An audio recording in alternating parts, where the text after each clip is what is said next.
अस्सलाम वालेकुम स्टूडेंट्स। जी मेरे बेटा कैसे हैं आप? ठीक हैं? अच्छा, आज हम क्लास टेंथ की जो फिजिक्स की बुक है उसका चैप्टर नंबर 12 जो कि वेव है, इस चैप्टर के इंशाल्लाह शॉर्ट क्वेश्चन आंसर आज की वीडियो के अंदर हम करने लगे हैं।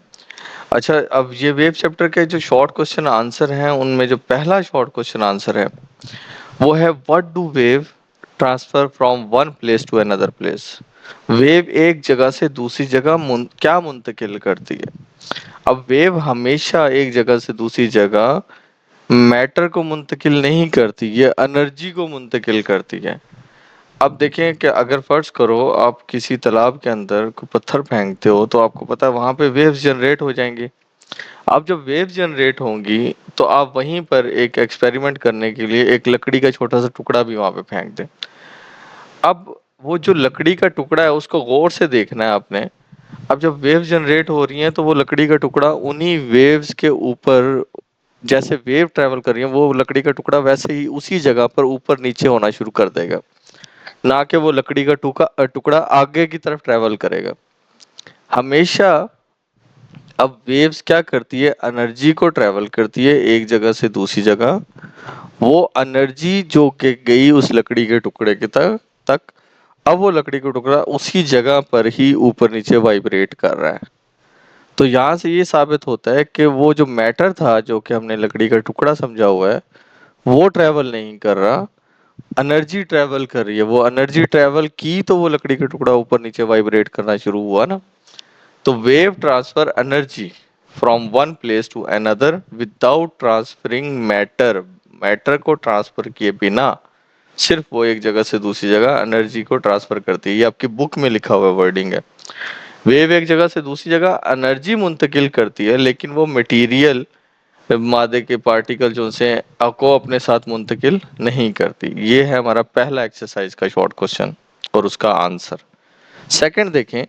अब वो सिंपल पूछ रहा है name any two examples of mechanical wave. अब मैकेनिकल वेव की दो एग्जांपल लिखें। अब मैकेनिकल वेव आपको पता है, मैकेनिकल वेव ऐसी वेव्स होती थी जिनको गुजरने के लिए मीडियम की जरूरत होती है। तो उसने सवाल में सिर्फ एग्जाम्पल पूछा है तो आपने एग्जाम्पल ही लिखनी है।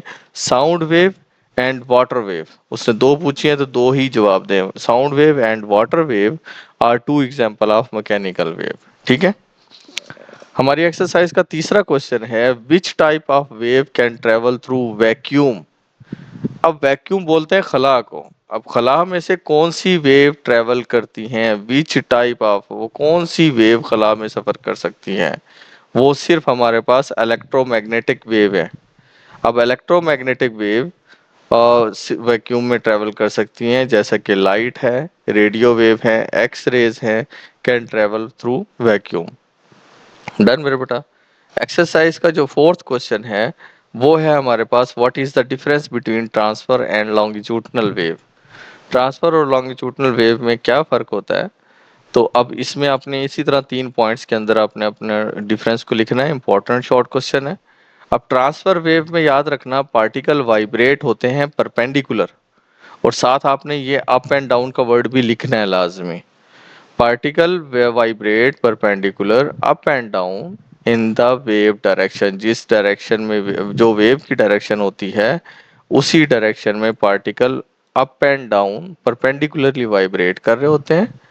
ट्रांसफर वेव के अंदर क्रस्ट और ट्रफ होते हैं, मतलब जो उभरा हुआ हिस्सा होता है वेव का वो क्रस्ट कहलाता है, और जो नीचे वाला हिस्सा होता है वो ट्रफ कहलाता है। और साथ ही आपने इसकी एग्जाम्पल भी लिखनी है वाटर वेव। इसी तरह लॉन्गिट्यूडनल वेव में देखें, लॉन्गिट्यूडनल वेव इसमें पार्टिकल वाइब्रेट पर पैरेलल। जैसे कि पैरेलल का मतलब होता है बैक एंड फोर्थ, आपने ये वर्ड लिखना है लाजमी, बैक एंड फोर्थ। पर पार्टिकल वाइब्रेट पैरेलल, जैसे कि back and forth to the wave direction. इसके अंदर हमारे पास कंप्रेशन और रेयर फ्रैक्शन होते हैं, और इसकी जो बेस्ट एग्जांपल है वो साउंड वेव है। ठीक है मेरे बेटा। ये हमारे पास लॉन्गिट्यूडनल की एग्जांपल है। तो ये डिफरेंस एज इट इज आप लोगों ने लिखना है। इंपॉर्टेंट शॉर्ट क्वेश्चन है। हमारी एक्सरसाइज का question number 5 what is mean by wavelength. Important है बहुत ज्यादा। सेम ये बुक की वर्डिंग है। द वेवलेंथ होता क्या, पहले तो समझ लेना वेवलेंथ होता क्या। बेटा अगर हम ट्रांसफर वेव की बात करें ट्रांसफर वेव में क्रस्ट और ट्रफ होते हैं। तो याद रखना, एक क्रस्ट से दूसरे क्रस्ट तक का जो डिस्टेंस होता है, या एक ट्रफ से दूसरे ट्रफ का डिस्टेंस, अगर हम लॉन्गिट्यूडनल वेव की बात करें तो एक कंप्रेशन से दूसरे कंप्रेशन तक का डिस्टेंस, या एक रेयरफैक्शन से दूसरे रेयरफैक्शन का डिस्टेंस, ये सारा वेवलेंथ कहलाता है। तो आपने लिखना है the wavelength is the distance between two corresponding point. ये जो टू क्रॉसपोंडिंग पॉइंट है, इसका मतलब क्रस्ट टू क्रस्ट या trough to trough, compression to compression या rarefaction to rarefaction होता है ऑन एडजेसेंट वेव, जो साथ एक दूसरे के जुड़ी होती है। उसमें फिर एग्जांपल भी आपने लिखनी है। एग्जांपल, क्रस्ट टू क्रस्ट का जो डिस्टेंस है, ट्रफ टू ट्रफ का डिस्टेंस है इन ट्रांसफर वेव, या compression to compression in longitudinal wave. तो ऐसा यूनिट जो होता है वेवलेंथ का, वो मीटर होता है। ठीक है मेरे बेटा।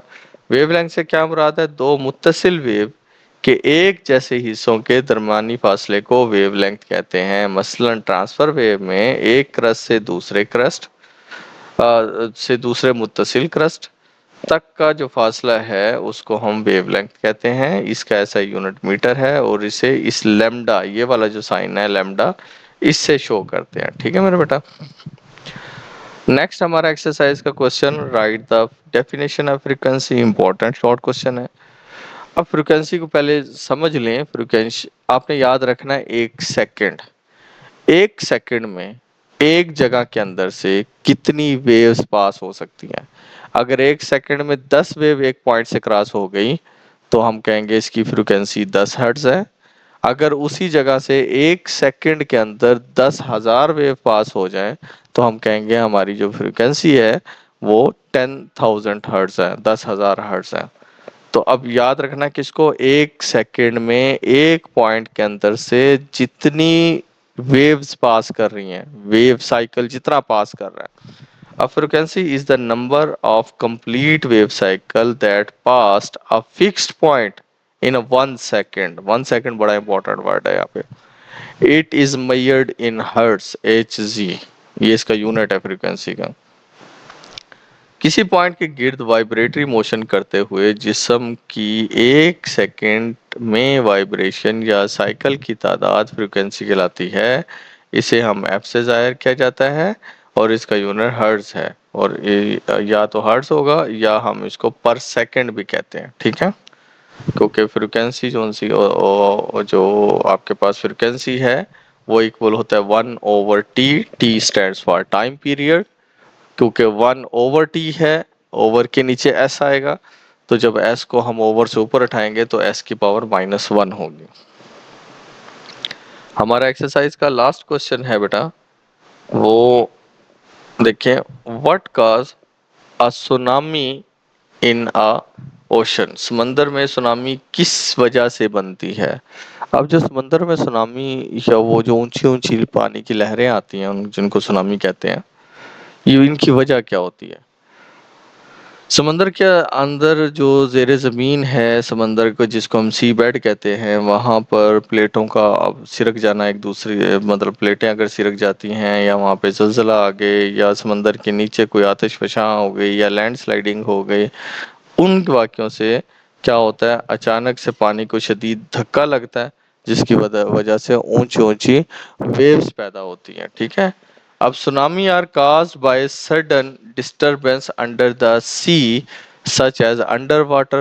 अब देखो ना, सुनामी की वजह क्या बनी? Sudden disturbance under the sea such as under water, earthquake, volcanoes eruption और लैंडस्लाइड। इन सारों की वजह से, ये कोई इनमें से कोई भी एक रीज़न हो सकती है जिससे पानी को शदीद धक्का लगता है और पानी बड़ी बड़ी उछाल पैदा करता है, जो कि सुनामी की वजह बनता है। तो ये मेरे बेटा हमारे एक्सरसाइज के इंतहाई सिंपल से शॉर्ट क्वेश्चन और मोस्ट इम्पोर्टेंट शॉर्ट क्वेश्चन।